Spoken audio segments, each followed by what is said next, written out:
So today I'm going to talk a little bit about the election, but I'm going to embed it into one of the verses of the 8 verses of mind transformation, because that's what I've been talking about, and I'm on verse 7. And so I'll try to weave that in a little bit. And the reason that I thought to do this is because it's one thing to understand all these different teachings of the Buddha and all the things that could be done. But if we don't actually do them, nothing much changes. At least that's certainly true for me.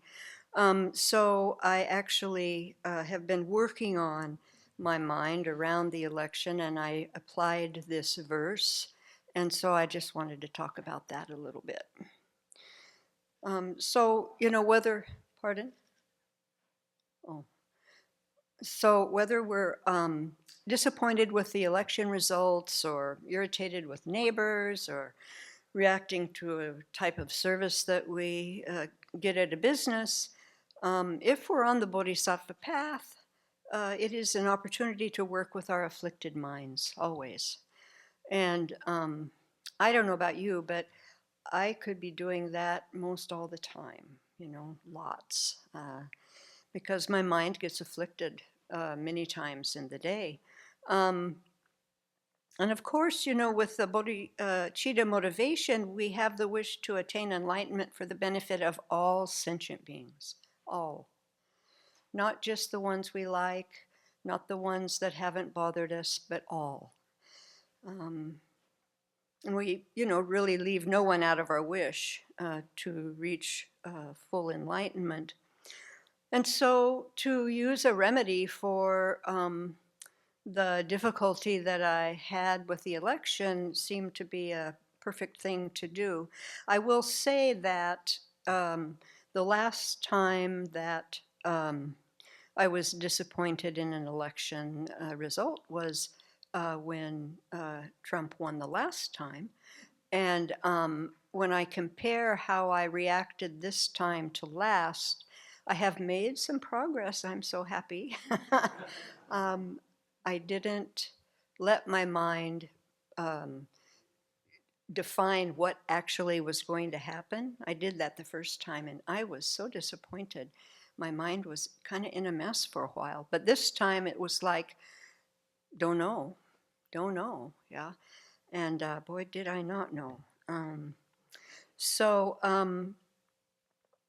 So let me just briefly, I'll just read the first 6 verses for those of you that don't really know about this small text. It's a beautiful text that's short, and His Holiness reads it every day. And if you start looking at this and reading it, you see that you can apply something from it every day to difficulties, to afflicted mind states. When I read these, think of how you might apply them to your disappointment of how the election went, or any other kind of disappointment. Maybe it wasn't disappointing to you. So any other kind of difficulty you have in your life.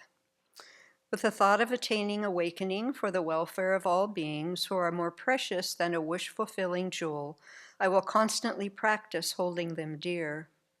Whenever I am with others, I will practice seeing myself as the lowest of all, and from the very depths of my heart, I will respectfully hold others as supreme. In all actions, I will examine my mind. The moment a disturbing attitude arises, endangering myself and others, I will firmly confront and avert it. Whenever I meet a person of bad nature who is overwhelmed by destructive energy and intense suffering, I will hold such a rare one dear, as if I had found a precious treasure. When others out of jealousy mistreat me with abuse, slander, and so on, I will practice accepting defeat and offering the victory to them. When someone I have benefited and in whom I have placed great trust hurts me very badly, I will practice seeing that person as my supreme teacher. So all of these verses are so applicable to our life experiences, remedies to use when things seem out of our control, when we're feeling powerless, for sure. And so this verse 7 then I've been applying to the recent election, and I'll read this one now. In short, I will offer directly and indirectly every benefit and happiness to all beings, my mothers. I will practice in secret, taking upon myself all their harmful actions and sufferings. So this verse is referring to the taking and giving practice, or Tonglen. And there are many, many different versions of the taking and giving practice. The clearest explanation that I have ever read is from Transforming Adversity into Joy and Courage by Geshe Jampa Tekchok. That book is down in our book nook, and it is so beautiful. He really goes into great explanation, but he also talks about a very concise way to do this practice, which is what I did for this particular circumstance, and was very helpful, I will say. So this practice is using our imagination to send out our love and compassion equally to sentient beings, wishing that all their negativities, non-virtuous actions, and ripening results ripen on us because we want them to be free from suffering. All beings. We don't leave out one, all beings. That's easy to say, and when we think about all beings and doing this, it could be quite easy, but there's no feel to it. We're not really getting into the attitude that we need to actually do this. But it's very helpful when we're starting this practice to get a very vast view. So when I think of a vast view when thinking about the president-elect, I think about he has been my mother and cared for me in past lives. So he equally deserves my gratitude. That's hard for me to take in, but that is the truth. He has been. And probably yours also, I would say. Since he has also been my enemy in past lives, he is suitable for developing fortitude. Now, it's just interesting how that one's easier to work with. Yeah, so that shows where my bias is. Yeah. So Geshe Tekchok said a simple way of beginning to learn this practice is to use a verse that's in our Guru Puja practice. I'll read this verse. Thus, venerable compassionate gurus, inspire me so all negativities, obscurations, and sufferings of mother beings ripen upon me right now, and I give my happiness and virtue to others, securing all wanderers in bliss. So when I read this and think about the president-elect, what would be the best thing for him? It would be to learn how to manage his mind and to learn about ethical conduct and to develop his love and compassion, all the things that we're trying to do. It would help him very much, just as it helps us very much. So in the Guru Puja, we recite this verse 3 times. So when I was doing this yesterday, I recited it 3 times. And the first time, Geshe Tekchok says, recite it, we take the suffering of this being and give our body. And we give our body in the form of a wish-fulfilling jewel. The second time we take his causes of suffering, so the disturbing attitudes and karma, and we give our possessions. And again, transforming them into wish-fulfilling possessions. So having received our gifts of worldly and supramundane possessions, then he is starting to receive the collection of causes needed for attaining enlightenment. The third time we take his obscurations to omniscience, the imprints of the disturbing attitudes, and give our roots of virtue accumulated in past, present, and future. And so while we can only give our present and future bodies and possessions, we can give our virtues of the past, present, and future. The virtues of the past can be given because they remain as imprints on our mind stream. So they're very powerful. They're very powerful.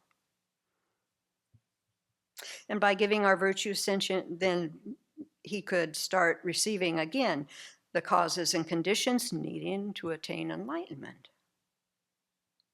And so the way I did this was I just imagined him in front of me and experiencing all of the various problems, and then generate a lot of compassion, which takes responsibility for his welfare. So I had to do some things with my mind to be able to do that. So I first thought of him as a little baby. And it's like, oh, yeah, a little baby. And then, I grew him up, and I think he had a hard upbringing and not such a, loving father, maybe. And then he went to a military school and, so hard stuff, I think. And so by the time I got him up to his age now, then I had some compassion for him, especially because that's the only thing that's going to help him. That's the only thing that's going to help him. And so if I'm really true to what I'm trying to do here, then that's what I want to offer. Even if it's not so big, kind of little, still, that's what I want to offer. And so I got that going some. And then I imagined his suffering separating from him in the form of black light that comes out of his body. And then this black light enters into my body, and I could breathe it in. That's one way to do it. That's fine. Goes to my heart, where it destroys my self-centeredness. And we imagine there like a heap of black dust. That's my self-centeredness. And so the light strikes forcefully and destroys it like water gushing from a water cannon and washing away a pile of dust. So it's kind of like that. So I imagine taking his suffering and using it to destroy the cause of my own suffering, my self-centeredness. And so there's this exchange here that happens. So he ends up with less suffering and self-centeredness and some tools, and I come away with less self-centeredness. And so it's kind of a win-win thing here.